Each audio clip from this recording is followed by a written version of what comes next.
How's everybody doing? Staying safe, I hope. A friend of mine recently asked me if I was going to do a review of Ringo's latest solo album. I was embarrassed to say that I don't have it. In fact, a lot of his recent albums I don't have. And a lot of his stuff in the 70s I don't have. I don't own Ringo the Fourth. I don't own Old Wave. I don't own Bad Boy. I don't own Stop and Smell the Roses. I used to have Ringo's Rotogravure back when I was 9 years old on 8-track tape. My grandfather got it for me. And if you remember the old 2XL robot with the educational tapes that you used to put in there, you could play 8 tracks in there. So that's how I played Ringo's Rotogravure. As I got older, it's one of those albums that honestly I just don't care if I ever hear again. As far as Ringo's first 4 albums and his singles post-Beatles, I love them. I have got no complaints on Sentimental Journey. I know some people do, but I don't. I think it's a great tribute to the songs that he learned growing up, and I think it's more of a tribute to Liverpool and his Liverpool childhood than a Liverpool 8 is. I love Buku's of Blues, especially the title track. I mean, Ringo backed by Elvis's backing singers, the Jordanaires. Got no complaints with me on that. Of course, the Ringo album and Goodnight Vienna, I think, are essential albums. I really do. They are great albums. They sustain. Choose Love is one of my favorites of the Mark Hudson period, and so is Ringo Rama.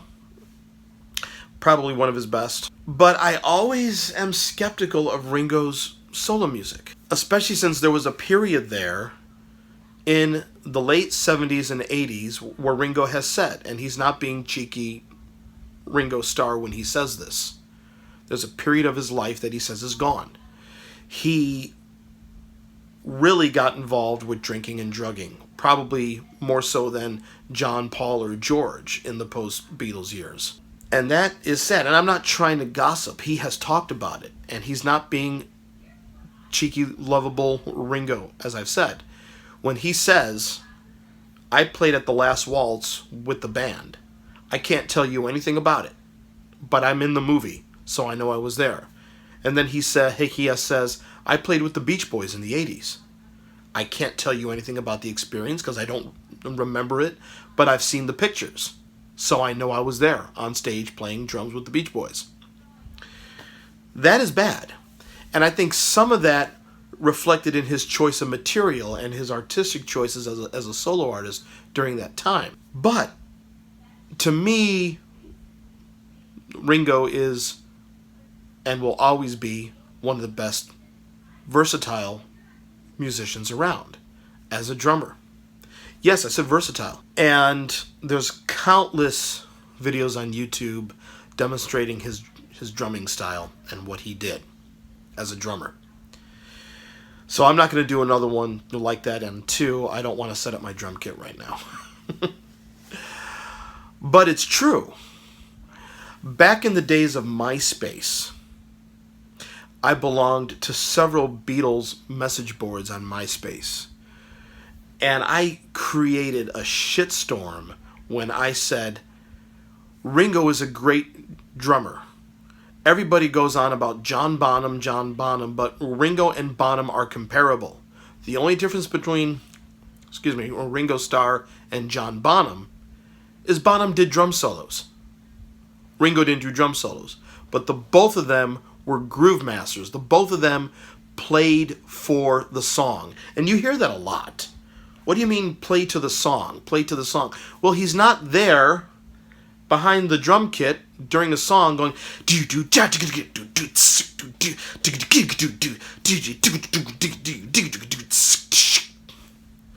he's playing what the song needs. And he never did solos, not because he couldn't do them, but because he felt it wasn't the drummer's job to be an egomaniac and do solos. And he reluctantly did the solo on the end. He was very reluctant to do that. But in high school, I was a bit of a snob. I was in jazz band. I was a music major. I went to a fine arts high school in Chicago. And in jazz band, I was very much a snob when it came to drummers, especially rock drummers. Ringo Starr was no Omar Hakim. He was no Jack DeJohnette. He was no Jeff Tain Watts, who were my favorites at the time. He was no Jeff Tain Watts, who played with Branford Marsalis. But my senior year of high school, I was listening to Abbey Road, and this is where it turned for me. And I really started to pay attention to Ringo and what he was doing. I was listening to I Want You, She's So Heavy. And during the extended ending, Ringo does a triplet on the ride cymbal. Ba ba doo, and he does those tasteful, simple but tasteful fills. And actually, they're not that simple.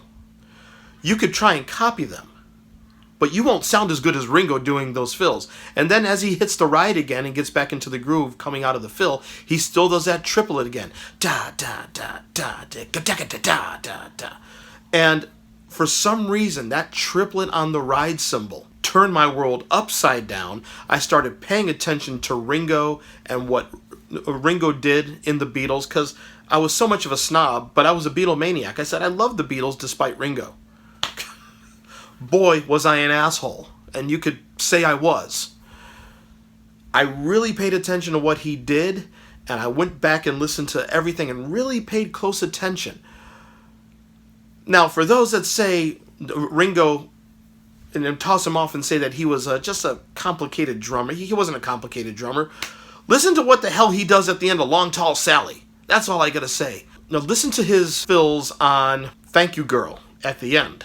Listen to those fills. That's Ringo going off right there, which he didn't do in the later years, but on that, oh,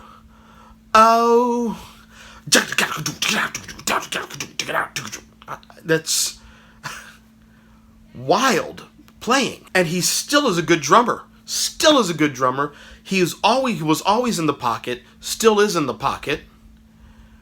I wish he would play by himself again, but now he always has a co-drummer with him, especially on his all-star band tour. But to me, this would be a great Ringo solo album. Ringo the drummer. Bring in a bunch of different artists from different genres. You could bring hard rock in. You could bring him and Tony Bennett. Him and Lady Gaga. Him and Radiohead. Although Radiohead has a fine drummer as well. So I don't know how they would work that one out. But you get what I mean. Have Ringo be with all of these different artists from different genres. Ringo and Stevie Wonder. And just Ringo on drums. To hear him and his drumming and what he can do to a song with different artists. That would be an ultimate Ringo Starr album for me as a musician. Ringo on drums with different artists from different backgrounds, different genres, to show how versatile he is as a drummer. That's my take on some of Ringo's solo stuff and my ideas about it, and why I haven't done a Ringo solo album review yet. But I will correct that. If I have to sit through Ringo the Fourth again, I will. But as far as one of the greatest, if not the greatest rock drummer in the world, he is number one for me. Bonham is number two. Ringo number one, Bonham number two, Charlie Watts number three, Keith Moon number four as far as rock drummers. Ringo will always be number one in my heart. Talk to you soon.